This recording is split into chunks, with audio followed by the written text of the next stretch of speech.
You're listening to the Roofr Report, the ultimate podcast for roofing professionals, business owners, and entrepreneurs. Get insider access and hear about the highs, lows, and tales of triumphs from thriving business owners. Brought to you by Roofr, hosted by Pete McKendrick.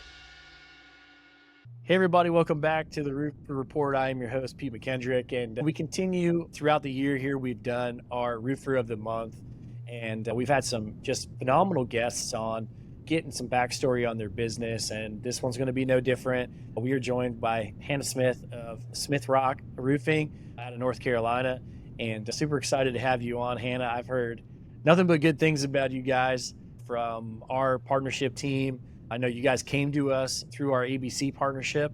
That's kind of how you were first introduced to Roofr, I believe, and just heard some outstanding things about you guys and the business that you have going on there. So very excited to get to chat with you here today and talk a little bit about Smithrock and what you guys have going on. So welcome. Awesome. Thanks so much. We're looking forward to it. We appreciate you guys having us on. Yeah, so like I said, Hannah and Smithrock are our Roofer of the Month for October.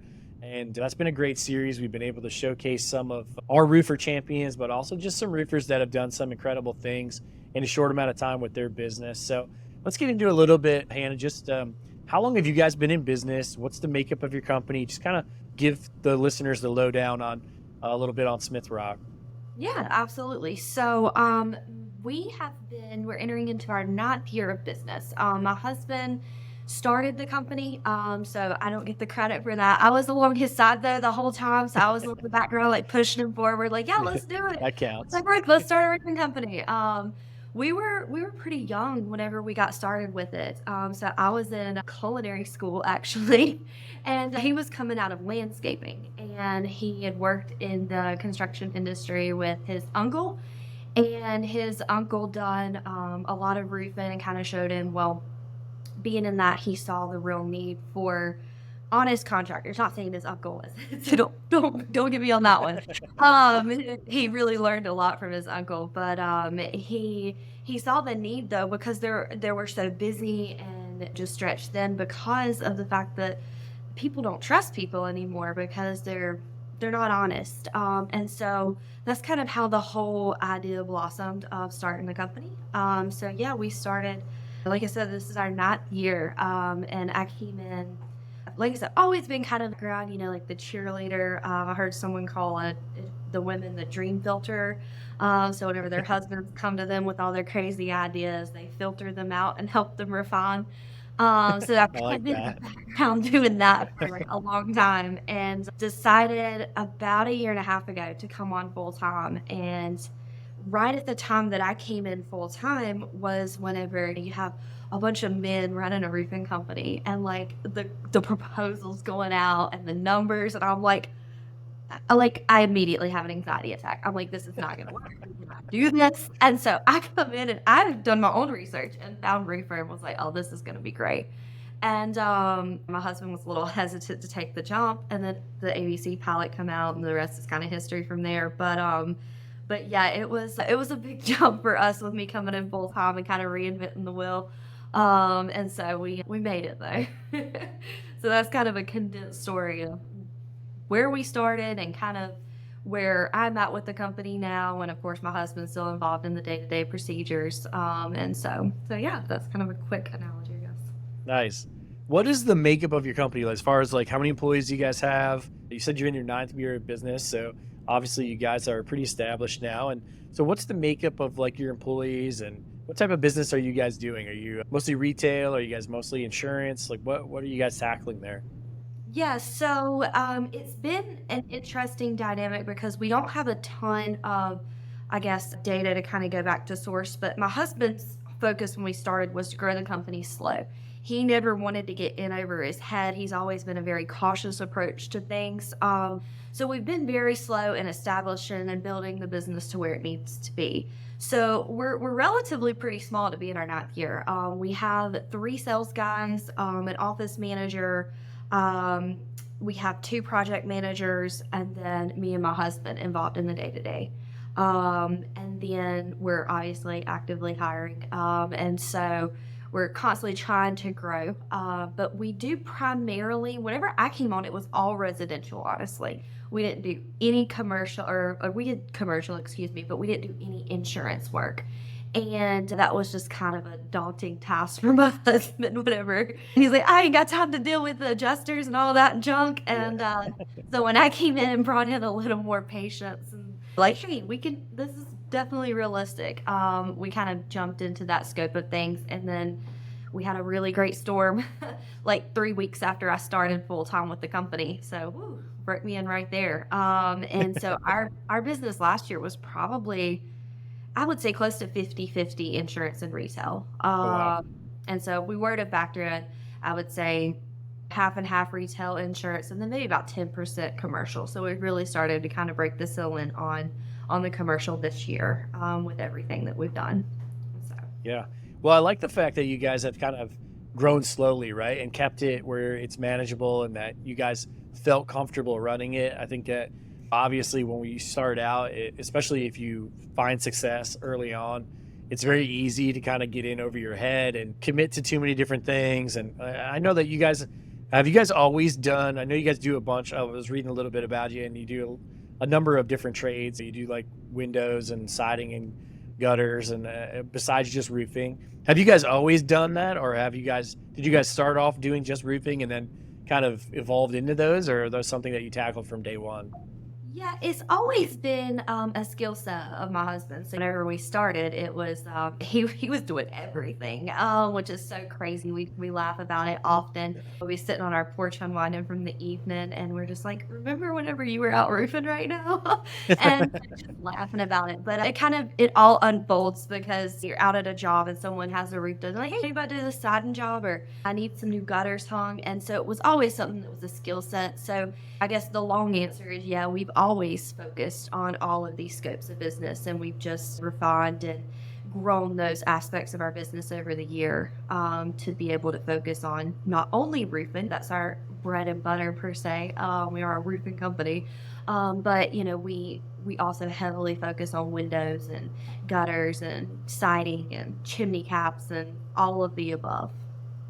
Yeah, I like that. And I think something important that you said in there is that it was kind of always in your husband's wheelhouse to do all that. And I think that that's one of the things that, talking to some of the other roofers here that have gone through Roofer of the Month and that we've been able to have conversations with, is I think it's one of those things that you kind of like, you walk a fine line, right? Because you get out there and you're doing the roof and the customer's like, hey, could you take a look at my windows? Could you take a look at my siding? But if it's something that you're not necessarily comfortable with, you can get yourself in a lot of trouble, right? Right. And I know that's a mistake that plenty of roofers that I know have made, where they've just said yes, because obviously in the beginning you want the work, right? And so it's very easy to just say, yeah, we're in, let's go for it. But it's going to come back to haunt you eventually if you don't feel comfortable with it and it's not in that wheelhouse of things that you are overseeing and understanding. So yeah, that worked out for you, that your husband knew that stuff well and he was able to kind of manage those jobs. So but yeah, interesting that you guys are just getting kind of fresh into the insurance side of things and have seen that much of, luckily enough, had a storm and have found success in that as well. 9 years in now, like, you guys have more or less seen it all at this point, right? Like, I'm sure you guys have experienced your fair share of craziness over the 9 years. What has been some of the bigger challenges that you've met along the way with Smithrock? I mean, apart from just properly scaling, I would say, and knowing like the appropriate times of like, okay, it's time to bring on that next salesperson. We've been very, very fortunate. We've had a lot of people that we really trust, that's really experienced in the industry, come to us looking for jobs. And so we kind of always had that wheelhouse of people that we can kind of pull out of and bring on. And so because of that, it's helped us to stay really close knit as a team. And that's something we've been very fortunate. But as far as like obstacles, is knowing the right time to bring them on without getting too far over our heads. And I feel like this is such a cliche thing that everyone says, but being able to appropriately position your value with clients and to steer away from the chuck in a truck that comes in and bids you $200 under a square, and you're like, how do I compete with that? I think that's the most cliche. Everybody says that you're always going to have them. But apart from that, I mean, it's just the seasonality, I think, of the business and where we're at too, is probably, which then again, I mean, it's blessings in disguise. So it's blessings, curses here, there. You have from where you can't do roofs here whenever it's in the winter and it's really cold winters. And you don't know if you're going to have a really cold winter here because we're in North Carolina. So it varies. And it's good, though, on the opposite side that we offer window replacements and sidings because we're not held back by weather for those seasons. And so it's all just a balanced act, if I'm being honest. I think that any business owner is going to say that. It's just you got to roll with the ups and the downs. But to pinpoint exactly a strong pain point, I mean, they all are in a way. So you take the good with the bad and keep rolling with it. Yeah, no, I think that it's something that you touched on there that it does come up from time to time is that, hey, you're a new business and potentially you're being undercut. It happened to me. I had a landscaping business and I had a guy that was like a weekend landscaper come in and, undercut, and there's no loyalty there, right? Like if someone will mow your grass for $10 cheaper, like the customer's going to do it, right? So it was like, how do you kind of stay true to your values and stay true to your price and show the value to the customer? It was really interesting. I worked with a roofing company early on in my career, working with roofing companies at another CRM, and I said to them, I met with this company, and they said, "Yeah, we're one of the most expensive in our area." And I said, "Well, how do you guys do that? Like, how do you stay competitive?" And they said, "Because we own it. Like, we go in and we own it. We tell the people straight up, right from the very beginning, we're probably the most expensive quote you're going to get, but here's why, right? This is the reason why we're the most expensive. We're using better material. We have better crews. Our people have been with us longer. Our quality control is better. Like all these things, we're going to support it better afterwards. Our warranties are better. All these reasons why." And I thought that was one of the smartest things that I had heard in a long time from a contractor say, like, "Hey, I'm not negotiating on price at all. Like, my price is my price, and here's why my price is my price." And I think early on it's tough to do that and realize not every customer is going to be the right customer for you, but that's cool that you guys figured that out early on, and because it's very easy to fall prey to, like you said, the chuck in a truck who's undercutting you by a little bit, and you're just like, we can drop the price and win this job, right? But is it really worth it? So, For oh, sure. cool. I mean, who would you say? I try to ask everybody this. Who would you say was probably early on your most important hire? Our most important hire. Besides you, of course. Well, I was Once he brought you on, that no, was obvious. I don't- That's obvious, right? Like you were the most important hire, but besides you, who else was the most important hire? Our vice president, or he serves as like our vice president leadership. He's been with us throughout the whole startup of the company and growing, and through all the tough times when you're getting started and you're like, man, wish we had a roof this week back in year 1 and 2. And Caleb is his name, and he is just like our top sales guy. He is just everything for the company. He's not scared of any heights, any roofs. The customers love him. He was definitely, I think, the most important piece of our team that we brought on. And as we've grown the company and shifted our focuses and everything, he's jumped right in. He's been a team player. He's helped establish the culture of our company and helped us pour into it and grow it. And through the seasons of life and the different changes of having babies and buying houses and coming with new offices and all this good stuff, he's been the one that's kind of stood the test of time. He's been with us since the beginning, and we look at him as pretty much an equal partner in everything that we do. And so he was definitely our most important. And you can't pay. I mean, I guess he would say you can, but you really put a price tag on someone that really gets. You always hear people say, "No one's going to care about your business the way that you do," and that's true with the exception of this guy. Caleb cares for our business the way that we do, and so that is something that I feel like has really helped take our company to where we are today. Love that. That's really cool. Yeah, because I think it is a challenge, right? Like you said, when you're adding people, not only knowing when to add them, but who to add, right? And finding those right people is such a challenge. And it's when you get a person like that, then obviously they can make a huge, huge difference in the company itself. So at what point did you guys add tech to the business? And what would you say was some of the most important tech? Like obviously you guys have come to Roofr here since you came on, but even prior to that, like when did you guys say like, all right, we need to get a CRM, or we need to employ some tech in this thing and try to streamline it a little bit?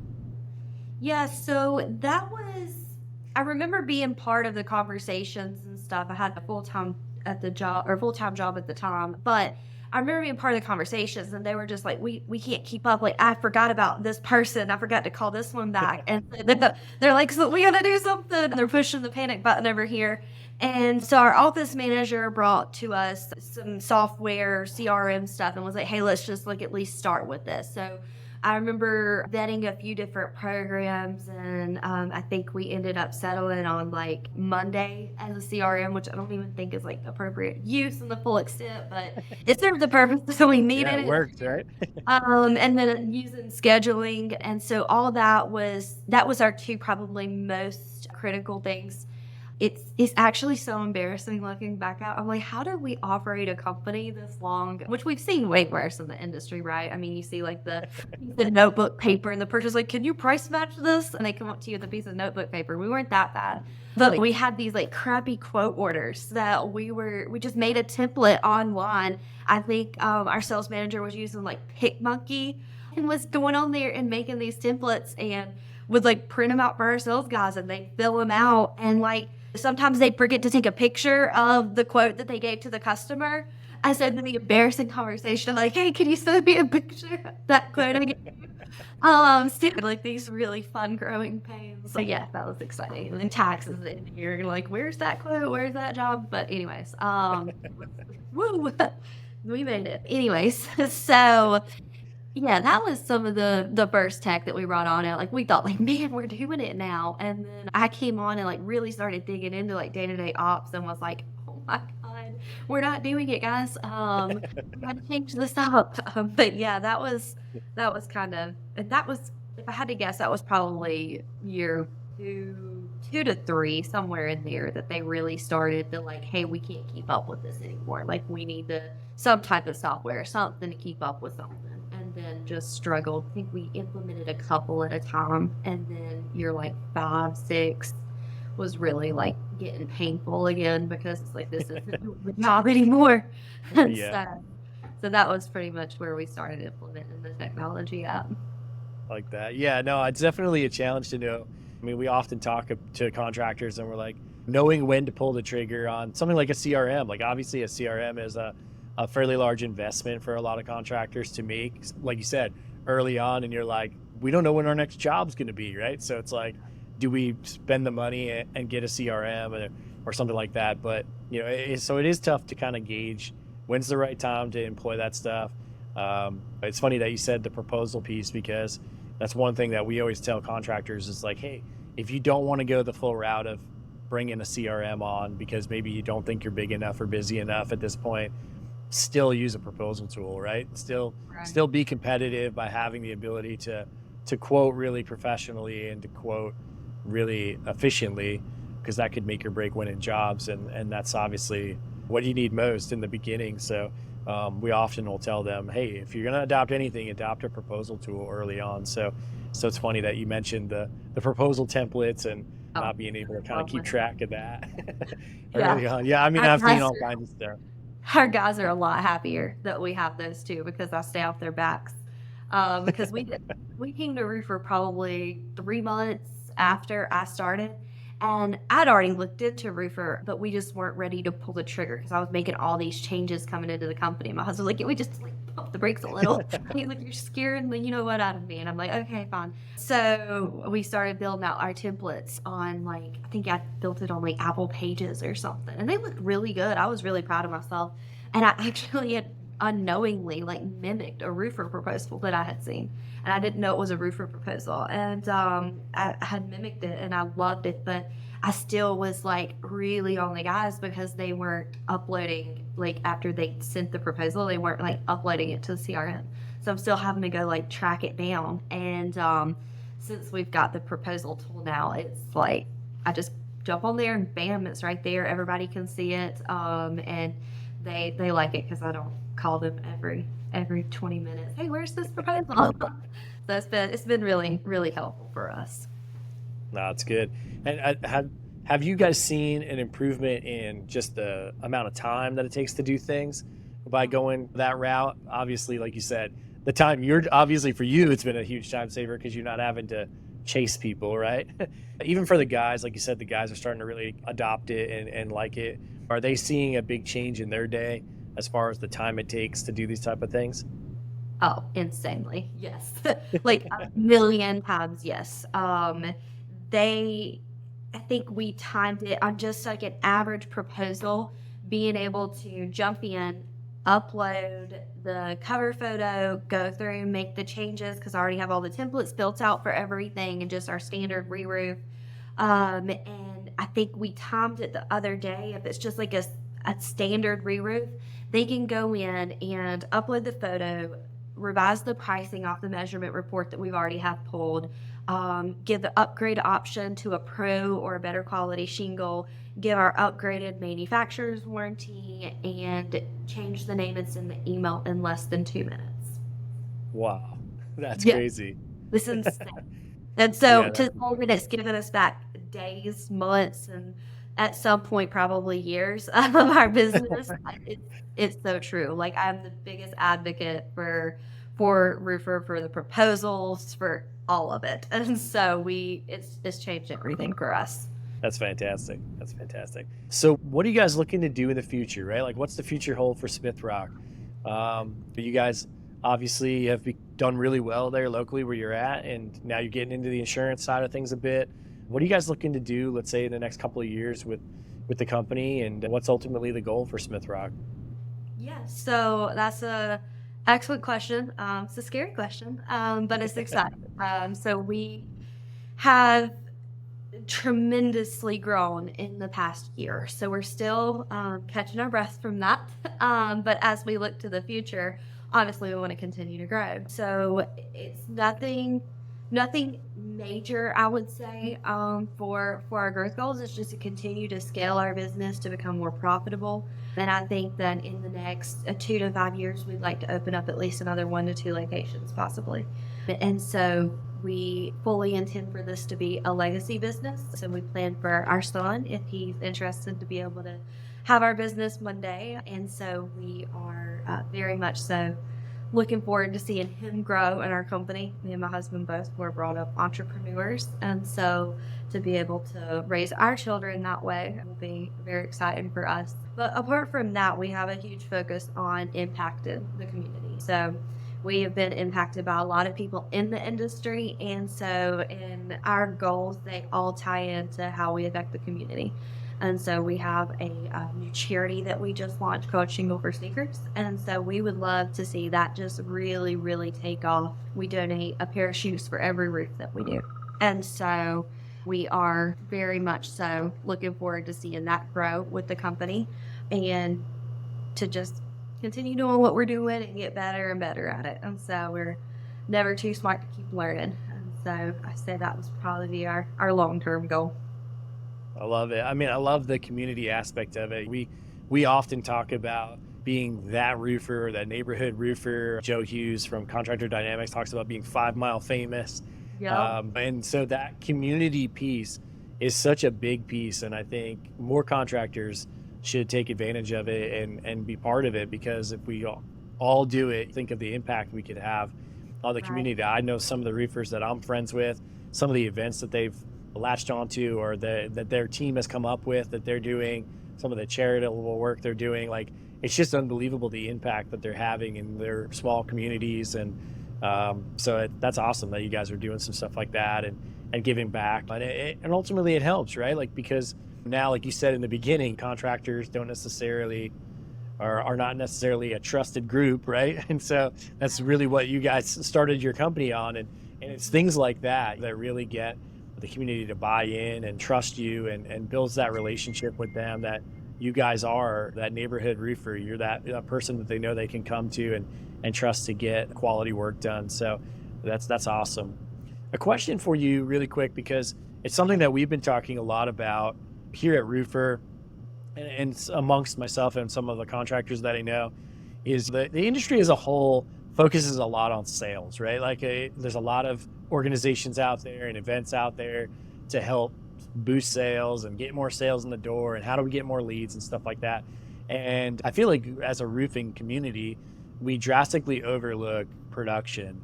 And so what are some of the things that you guys have done to balance? Like you said, you guys had a banner year last year. You had that storm. So obviously you guys got an influx of a ton of business.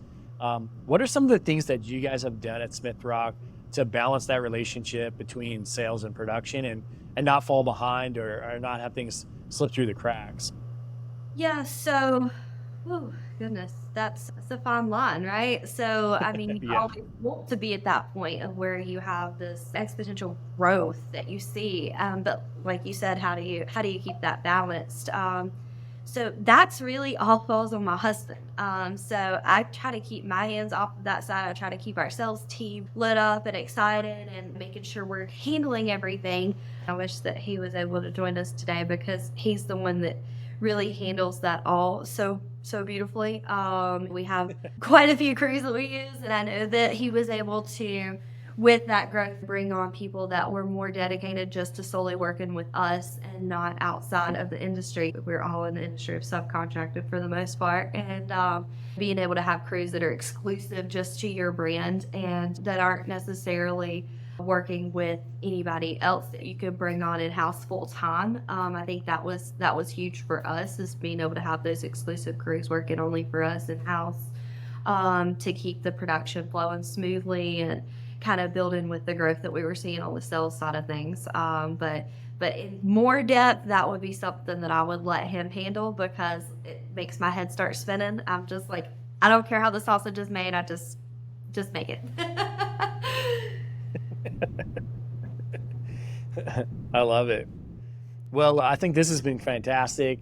Like, obviously you guys have found some great success, and really excited for you guys, and excited to have you guys as Roofer of the Month for October, and glad that we could get you guys on here to showcase the business a little bit and chat.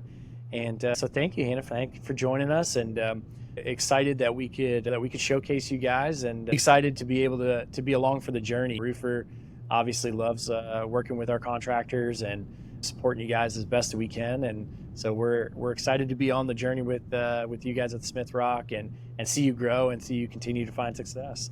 Well, thank you. We have definitely, y'all have been a game changer for our business, and we are super appreciative for the relationship and just how quick you guys are to listen to us. And so that's one thing that I always try to sing y'all's praises of if I get a chance is, anytime that we have any type of issue or a question or concern, you guys are always very ready to listen and quick to reply, and actually hear people out, which I think is really, really big in this industry, is everybody wants to be the expert. We make the joke, too many chiefs and not enough Indians. But, you guys are very quick to listen and try to find a solution and help. And so we're excited to partner with someone like you guys in the industry, and look forward to the growth and to see the new things coming out. Yeah.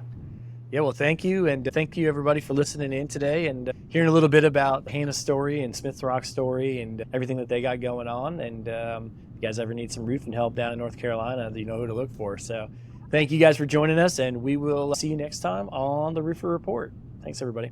Hey, everybody. Thank you for listening. Check us out next time on the Roofr Podcast. But until then, be sure to like us, subscribe to us, and check out all our other episodes on YouTube and Spotify.